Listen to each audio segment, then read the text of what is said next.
Plane progressive wave जो आगे बढ़ती है और जिसका एम्पलीट्यूड बिल्कुल भी चेंज नहीं होता। इमेजिन करो मेरे पास एक ट्यूनिंग फोक है, ट्यूनिंग फोक के ये जो दो प्रॉन्ग्स हैं वो ऐसे मूव कर रहे हैं, किसी ने रस्सी बांध दी, रस्सी बांध के टाइट कर दी। अब सोचो ये हाथ ऑटोमेटिकली तुम्हें ट्यूनिंग फोक बजा के वाइब्रेट करवा दिया, रस्सी क्रेस्ट ट्रफ देखो ना, ये खुद ही हाथ की तरह crest trough wave pulse generate करना शुरू कर दिया उसने। अब जो ट्यूनिंग फोक के जो प्रॉन्ग्स हैं जो मूव करते हैं ये एसएचएम में होते हैं, तो पहला पार्टिकल ऑटोमेटिकली किसमें मूव कर रहा है, एसएचएम में। अब दूसरे को भी कैसे मूव करना पड़ेगा, इन एसएचएम, तीसरे को भी इन एसएचएम, क्योंकि पैटर्न तो रिपीट होंगे, जो पहला पार्टिकल फॉलो करेगा वही दूसरा, वही तीसरा, वही चौथा। तो ऐसी वेव जिसका पहला पार्टिकल सिंपल हार्मोनिकली अपनी वैल्यू को क्या करता है, मूव करता है, देखो ना एसएचएम में है, तो ऐसी वेव को क्या बोलते हैं, सिंपल हार्मोनिक वेव।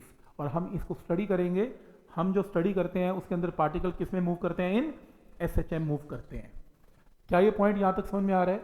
हम जो स्टडी करते हैं उसमें पार्टिकल एसएचएम मूव करते हैं, क्योंकि पहले पार्टिकल की अजम्पशन है it is moving in SHM. अब आखिरी पॉइंट समझ लो जो मैं बताने जा रहा हूं, बस ये ट्रिक है, उसके बाद कोई दिक्कत नहीं। इसको देखते हैं एक बार, राइट।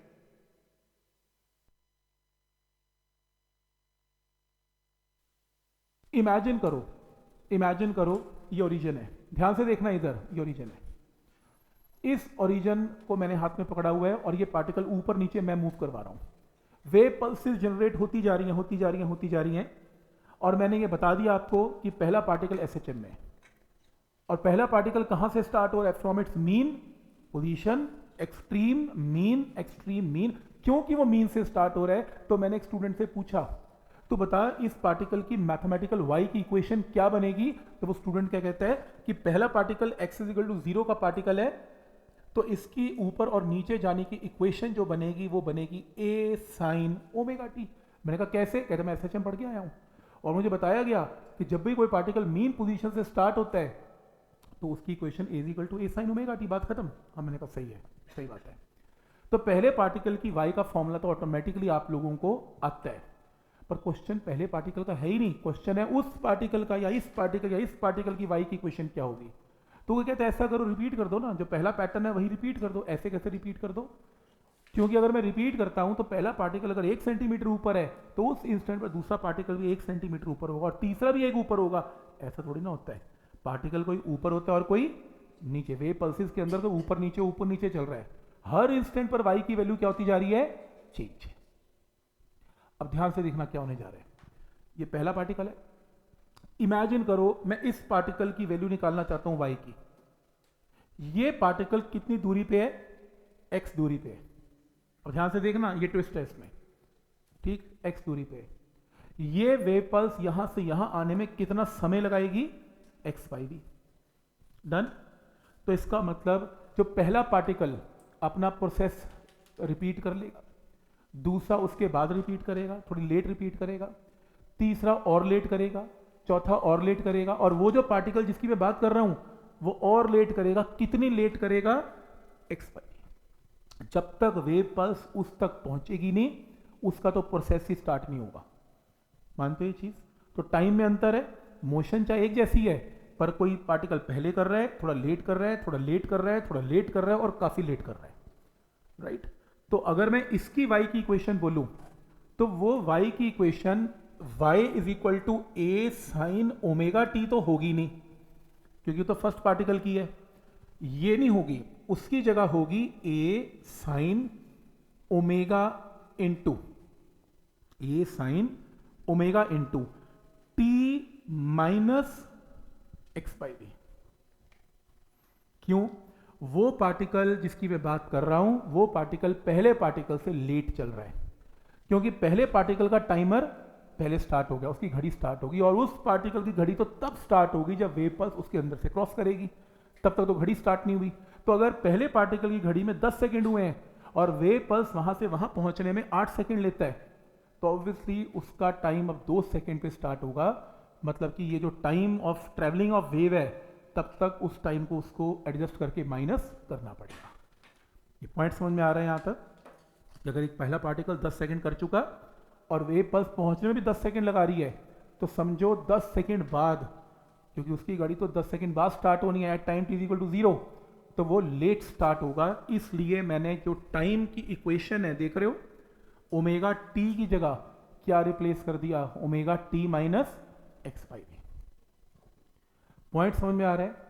और कभी कभी ऐसा भी होता है, एक वेव पल्स जा रही है, वो एक जैसे गिटार की स्ट्रिंग है, टकरा के वापस आ रही है, और वापस आने में तो समय और भी लगेगा, तो वहाँ पर ना कभी कभी कई books t plus x by v भी लगाती हैं।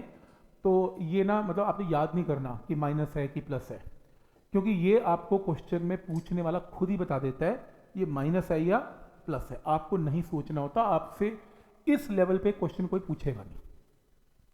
तो आपको बस मैं समझाने के लिए बता रहा हूं कि कैसे डिजाइन होती है इक्वेशंस। और ये f का मतलब फंक्शन है, मैथ के लोग समझते हैं y is a function of t और x और v। तो y का जो फॉर्मूला बनने वाला है उसमें क्या आएगा, t भी आएगा, x भी आएगा और v भी आएगा, चाहे वो प्लस आए चाहे वो माइनस आए। तो मेरे इस एग्जाम्पल में ये टर्म आ गई। अब ये ध्यान से देखने वाली चीज है, ओमेगा इन दोनों से मल्टीप्लाई कर दें, ये टर्म आ गई। अब ये बहुत इंपॉर्टेंट है, ओमेगा बाई वी को k का नाम दिया जाता है, wave number. Omega by v highlight करो, बहुत important, where omega is equal to k by v. Check करो, यहां पर मैंने ओमेगा बाई वी की जगह क्या पुट कर दिया, k पुट कर दिया। और आप ओमेगा को 2 पाई इंटू फ्रीक्वेंसी पुट कर सकते हैं, और फ्रीक्वेंसी बाय वेलोसिटी को 1 बाय लैम्डा बोलते हैं, इसको केमिस्ट्री में वेव नंबर भी बोलते हैं, याद करो। तो k का मतलब या तो 2 पाई बाय लैम्डा है, या k का मतलब ओमेगा बाई वी है। आप जब पढ़ना स्टार्ट करेंगे वेव्स, आप इस चीज को नहीं पढ़ेंगे चलेगा, मत पढ़े, कोई प्रॉब्लम नहीं है। आप पहली चीज वेव में याद करेंगे, किसी भी वेव की equation is given by a sin omega t minus kx। ये आप हर हालत में याद करेंगे। इसके ऊपर आपके स्कूल में और कंपटीशन में न्यूमेरिकल 100% आना है। जैसे एसएच में कंपैरिजन करते थे ना, सेम ही क्वेश्चन आना है। तो पहली इक्वेशन याद है, कोई भी वेव की equation y is equal to a sin omega t minus kx when wave is moving from left to right. और जब राइट टू लेफ्ट मूव करती है वेव, तो याद रखना ये प्लस हो जाता है, ये माइनस नहीं होता। क्वेश्चन पूछने वाला प्लस माइनस लगा के देता है, आपको नहीं सोचना होता। वैसे नॉलेज के लिए बता रहा हूं, x नेगेटिव हो जाता है, यानी कि उल्टी तरफ वेव जा रही है तो प्लस हो जाता है। तो ये वेव की इक्वेशन याद रखना, और इसमें k का मतलब ओमेगा बाई वी याद रखना। पहली इक्वेशन क्लियर है। ये चैप्टर यहां से एक्चुअल स्टार्ट है। उसके बाद ये इक्वेशन लिखो, ये कुछ याद नहीं करना, कुछ भी याद नहीं करना आपने। इसमें a sin omega t minus k की जगह ओमेगा बाय वी पुट करो। इन दोनों टर्म में से ओमेगा को कॉमन निकाल लो, ओमेगा 2 पाई बाय बड़ा टी कर लो, कैपिटल टी को इस ब्रैकेट के अंदर ले जाओ, तो ये कैपिटल टी। अब मेरे को पता है ये टर्म क्या है, v into T, velocity into time period.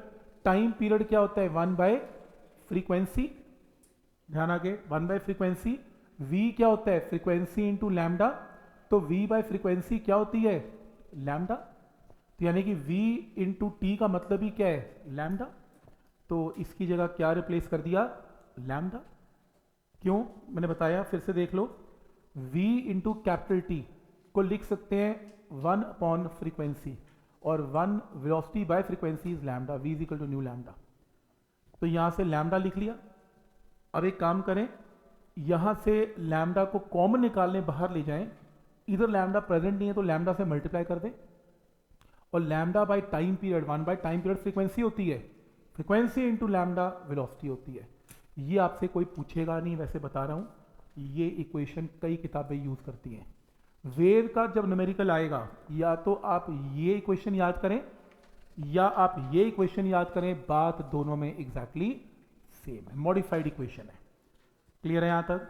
बीच का कुछ भी याद करने की जरूरत नहीं, आपसे कोई नहीं पूछने वाला ये वेव की इक्वेशन कैसे बनी, बस 2 इक्वेशन याद करनी है। वैसे नॉर्मली मैं ऐसे करता हूं, ये बेस्ट फॉर्मूला है।